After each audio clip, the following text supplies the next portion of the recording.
Right. So the first thing we're looking at now is stress. Stress given by the symbol sigma. Load, or in this case force, because load is comparable. If it's a load, it's going to be a kilogram in a gravitational field. That gives you newtons, and that's a force over an area.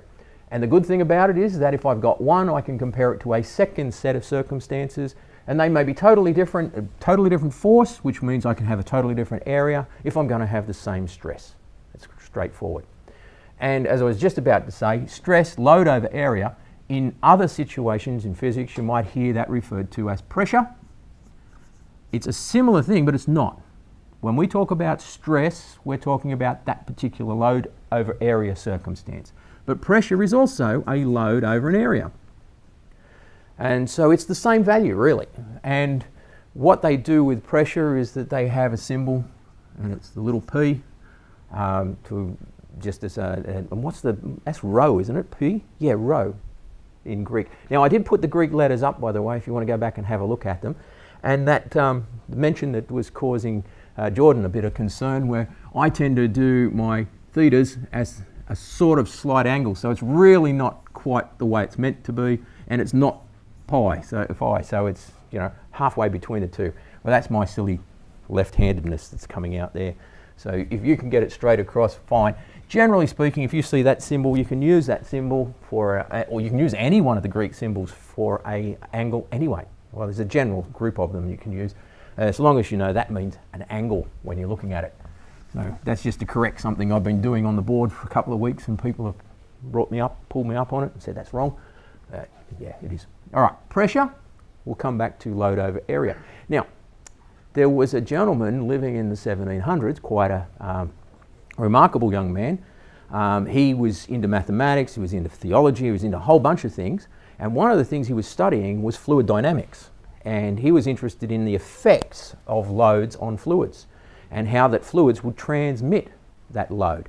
It's the beginning of hydraulics.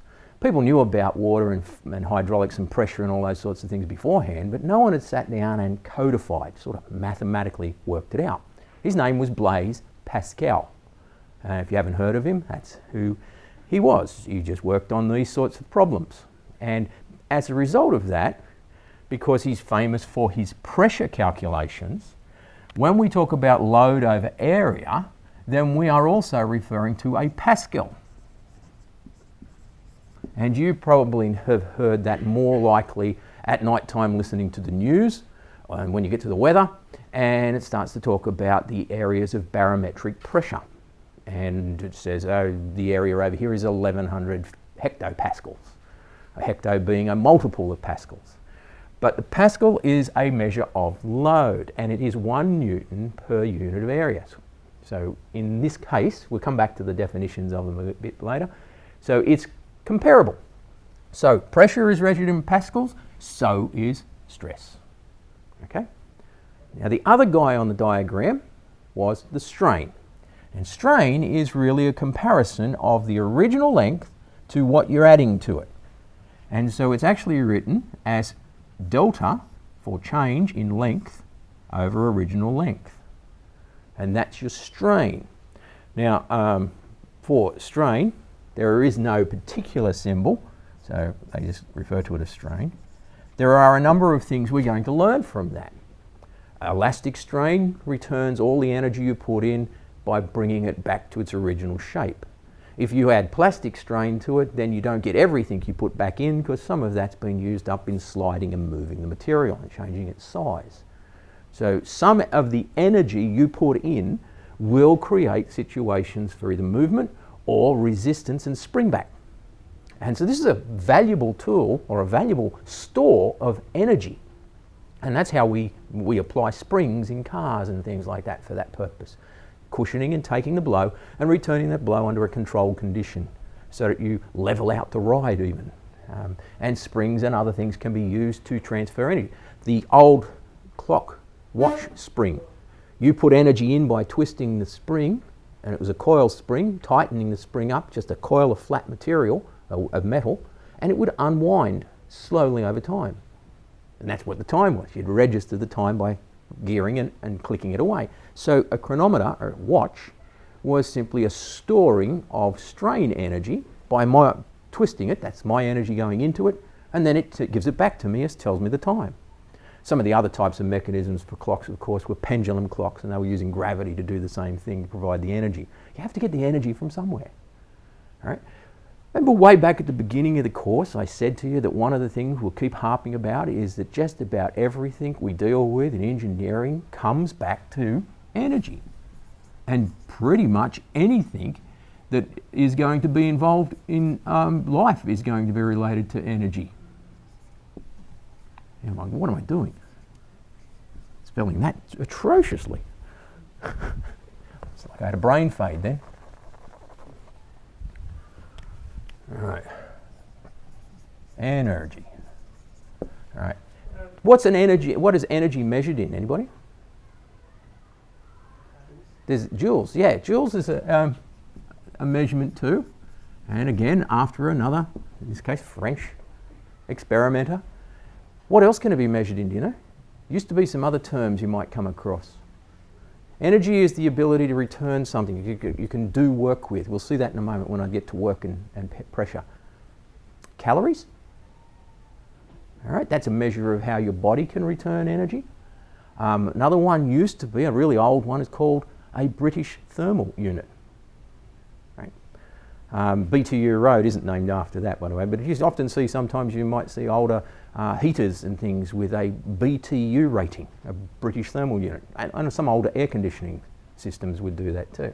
So we use joules because we're in the metric system and they're all related. So energy is going to be involved in all of these guys. Strain energy is what you get back after you elongate. So you introduce a change in length and you get some storing of energy called strain, and that can be returned to you. It's got a potential to return to you.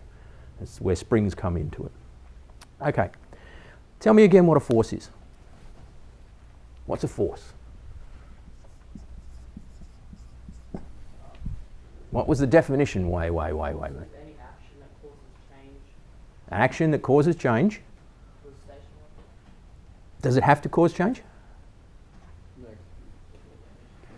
All right, there was a definition, and I had included in that definition a small phrase. Any action that causes or tends to cause change in the state of motion or rest of a body on which it acts. And that's why it has to be worded that way, because it doesn't have to be movement taking place. Like when I press on the table, I am applying a force. I am trying or tending to make the table move, but it isn't moving. It's not changing its state of motion or rest. It's not doing anything. And that's largely because of the reactive nature of everything else. And that's the why you don't fall through the floor stuff and all of that gear from day 1 or 2. So a force is an action that changes or tends to change the state of motion or rest of a body on which it acts. What do we measure it in? Again, after the scientist who was most credited with looking at these sort of stuff and coming up with, particularly came up with some rules related to this. You should know it. Come on. The Newton. So our force is a Newton. But what was a Newton? What did we define it as? 1 kilogram in 1 second in 1 meter. Right, so movement of 1 kilogram of mass, 1 meter. So there's a distance involved, there's a mass involved, and a time frame. And they're all ones, so that the time frame is relative to other time frames we might look at later, but it's just a simple basics. There's not an acceleration necessary here, although you've moved it from one position to another. Okay, so whatever you need to do that is called a Newton. All right. Now there's a couple other terms that we're going to need to know. Work. When something does work, when you do work, what do you think of doing when you start talking work? Doing nothing? Doing something you don't want to do? Doing something you get paid for? But the point is you are doing something, aren't you? There's a result to your action. So for work to take place, there has to be a result to the action. A force tends to change. It doesn't have to change. It's still a force. But if it does do something, if it causes a displacement, so the action of the force on a body or on a mass or on anything that it's acting upon causes that to change its position, then it is going to create work. And if I wanted to deliberately do that, then I've got to work at it. I've got to make it move. And work is a measure of energy. How much energy is going to be used in doing it? Think this one through. If I am changing the length, I am moving some of the mass. So it stands to reason that when I'm applying strain, I'm doing work on the body. It might be one or two atoms within the body, but it's still being displaced. There is a difference in terms of distance. Right, now, it's not necessarily length. All right, it's not necessarily length. In physics, you'll find that there are different things to talk about because circular motion creates problems. It's not necessarily straight line. So displacement could be the position you're taking from the start to where you finish up. So you just got to be careful with the terminology, but displacement is what we'll talk about. Basically, it's movement of taking mass from one place to another. When I do that, so when I have moved an object, I have done work, and it's called a joule of energy again. So it's in joules, and it's force times distance. Where have you seen force times distance before? Now, notice I had S here. Tends to be the one for displacement, not distance. F times D, you will recognise, certainly. What's F times D? It's a moment force. It's the idea of if the force was able to continue, I've done work. So I might be applying a force on a lever, and if the lever actually moves the object, then I've done some work on that object. It's the same idea. But when we talk about it in that particular way, as force times distance, then it is a moment force. Right? Similar ideas. Now, what was this measured in? Newton meters. So what do you think a joule is? Newton meters. It's all very consistent, all very logical. All right. What types of energy do we have? There's a whole range of possibilities with energy. Just give me some that you know of. Kinetic energy, right. Kinetic energy, kinetic meaning that it's movement. Kinetic energy. All right. That's a common one. And your physics people know that you can work that out from half mv squared, or half the mass times the velocity squared. All right, they're going to be familiar formulas for you guys. Another one we come across a lot is potential energy. And again, your physics people, anybody remember what that one is? You haven't done it yet? Well, it's the mass times the gravitational field in which it's in, plus the difference in distance that gravitational field is going to act over. So in the normal circumstance, it's lifting. So potential energy is mgh. It's the mass times the acceleration that's a potential to have. In other words, I drop something from a height, that mass is now being accelerated by gravity. The height will determine how far it goes, and therefore how much energy is being used, or how much energy is generated in that process. Another thing about things, what is another cool thing about energy? What can you do to it? You can change it. Yes, you can't destroy it, but you can change it. So energy can neither be created nor destroyed. Remember I talked at one stage about the uniqueness of the universe. All the energy in the universe now has been the same as it has always been from the moment of that Big Bang. From the moment of the creation of the universe, every bit of energy that's here is there. It's a closed system. You can't get rid of energy, and you can't gain more if you start using it up. But you're not using it up because it can't go anywhere. It has to translate to something else. So it changes. So one of the classic changes we know, kinetic energy comes from potential energy. That same thing I was talking about, if I drop something from a height, by the time it hits the bottom, or the distance that I've got, it'll have accelerated and have a velocity. It still has the same mass, but now it has a velocity. And that velocity is a property of the acceleration and the distance. So these two guys are similar. So one's converting into another. So potential energy can be converted into kinetic energy. Right, now there are some other energies that engineers are interested in. Just a few. Anything? Chemical energy, absolutely. Thermal energy. Sound is a form of wave which can be electromagnetic in a sense, but that's a force more than anything else. It's a pushing. Right? It's derived from supplying energy to a situation. So electrical potential energy is another one. Right. So just for the moment, keep those guys in mind. We'll come back to them. But here's the big one out of that. To get anything to move a distance that has some sort of mass to it, a force has to be applied, and that gives you the work done. All right, now last one. Power. All right, power. Anybody want to suggest what power is? Now, what is power? Yeah, very good. Someone knew what it was, and it's going to get so torturous here with the puns. What is a what? We'll come back to that in a second. But anyway, the measurement of power is the watt. After James Watt, the famous steam engine creator, model maker, did a steam engine. So a watt. What is a watt? Well, power is related to work. Work is an indication of using a force through a distance. If I've got a couple of ways I can do that. I can do that really quickly, or I can do that really slowly. Potential energy. I'm going to drop something from the top of a building, and it's going to fall, and it's a mass, and it's going to create a fair bit of kinetic energy. How did I get that thing to drop to the top of the building in the first place? I walked up the stairs. I picked it up and I carried it up. Now, am I going to carry it to the top as fast as it's going to fall from the top?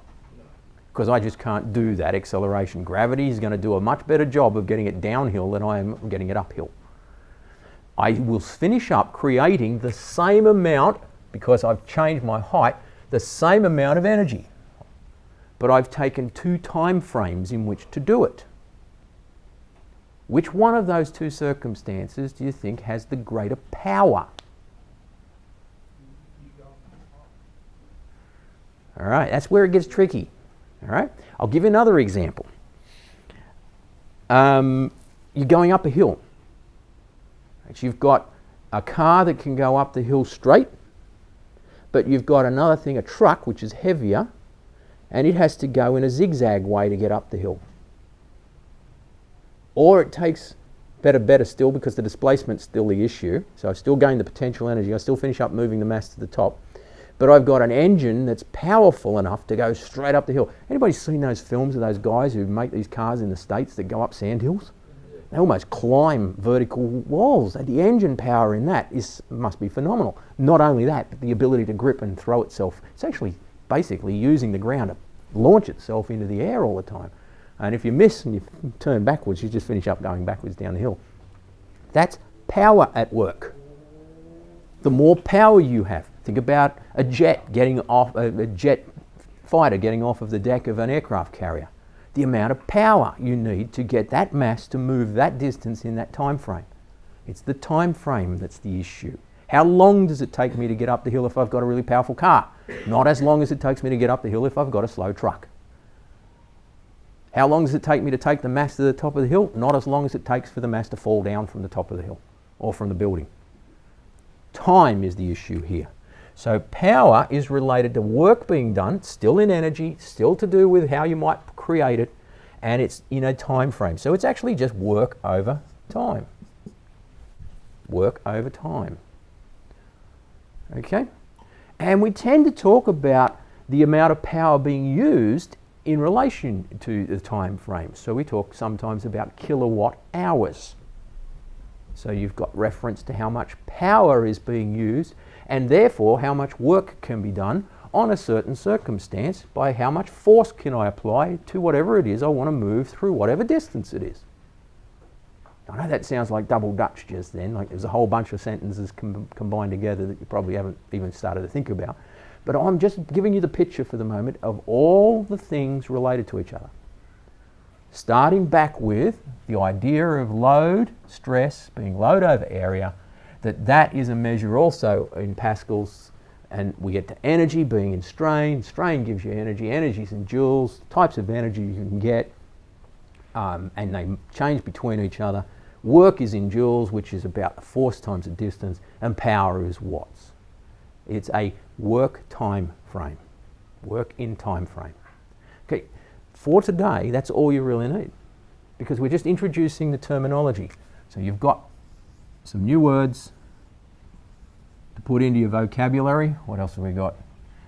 Stress, the symbol for stress, and yeah, just the names of the things, including what they're called. Just so you start to string them together. They will get used over and over and over again. Now, why is this in braking systems?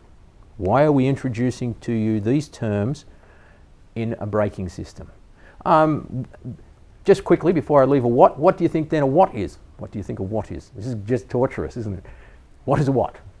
A watt is a measure of the work done, which is joules, right? So it's in joules and it's in a time frame. And what do we use for time frames in the metric system? Seconds. So a watt is 1 joule per second. What? It's 1 joule per second. Yeah, let's leave that one alone. We've probably done enough on that. Okay, I was just about to say, why is this in the whole picture of brakes and car systems and stuff like that? Well, it's not in cars so much because it's brakes. What is the brake? What is a brake trying to do? Absorb energy. Absorb energy? That's not real good, mate. Change it, yeah. Change it. What to? Okay, so we're going to change from kinetic energy, which is movement, to not potential energy because we're going to lose it. We're not storing it. You could store it. You could work, and a lot of cars now, they're trying to work out how to store it, get it back, so you don't waste it. But where does it normally go? Into heat in the drums, into friction. That's why the whole thing's connected, right? So the heat is a change of the energy and it's dissipated. And the air allows that dissipation to take place. Remember on one of those 1930s videos, if you have a look at it, it's the start, it's quite funny. It's about how it's a fight between friction and speed. But you have to get speed, you need friction because you've got to have something to grab hold of to move. So you need friction to get the car to go fast. But then if you go fast, you need the friction to pull it up. And so you've got this constant battle going on between how fast can I go? What limits how fast I can go? How do I pull up from that speed? Same applies to motor cars and racing cars and things. They can get cars to go really, really quick, but you've got to stop them at the end. You can put a jet engine on the back of a car and you get, yeah. And there is a story in the Darwin Awards book about some bloke who actually put a jet engine on the roof of his car, and his problem was the brick wall at the end, or actually it was a cliff face or something he ran into at the end, was the only way you could stop. He hadn't thought that one through.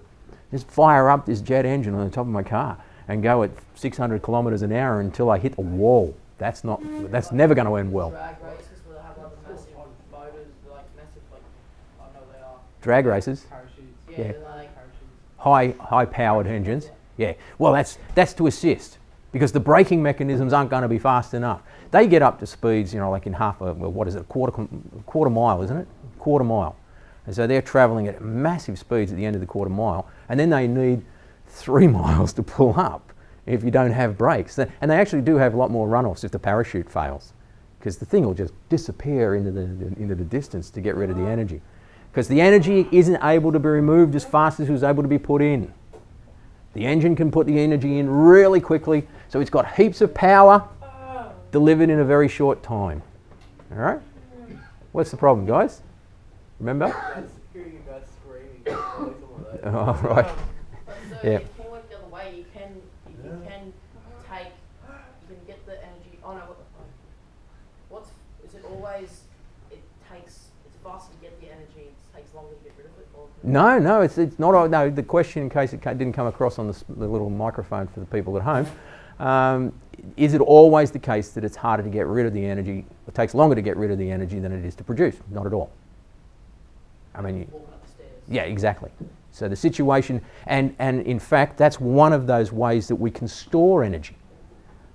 It's not uncommon to store water high up a hill by pumping it up really slowly when there's no demand for it during the night, when perhaps the electricity is a bit cheaper to run the pumps, and you take a little bit of water at a time and you put it up there and you spend hours putting it up there, and so you've got this big container full of water that only gets used through the day in short bursts, but that short burst returns in great power, so it'll run through the pipes and deliver water with a certain amount of pressure. So there's a case where it'd take forever almost to get the load up there. Probably the biggest classic one of those is any sort of hydroelectric system, because it takes rain and weeks and years to get the water to build up into the lakes, and then you come along, put a pipe running out of it, put a turbine on the end of that, open the valve, water pours into and you've got a big slope to do it on, so you're up a mountain, which is why the hydroelectric systems are in the Snowy, and down in Tasmania they're in the tops of mountains. The water pulls down, it's a mass being moved at a rate, you can get it to go pretty quickly, turns the turbines, you get power back. So you're converting your energy in that case into a electrical potential energy, using the reverse of what we did when we looked at motors. Turn the motor into a generator. Okay? So a lot of things start to connect and make connections to each other, obviously. All right, we're going to leave it at that because those are the main things for today. I will put some notes on this stuff onto the system, so you'll get some definitions. Now, one quick thing though, one quick thing is that I've put up both the kinetic and static friction notes. You don't need at this stage to be familiar with all the ways kinetic energy is used in friction, right, the questions of it. Kinetic, dynamic situations are when the cars are moving and maintaining movement. They are the real cases. The static stuff is just to get you thinking friction. Later on, we'll talk more about, perhaps when we're looking at pulling up an item, we'll talk about how we produce that differently.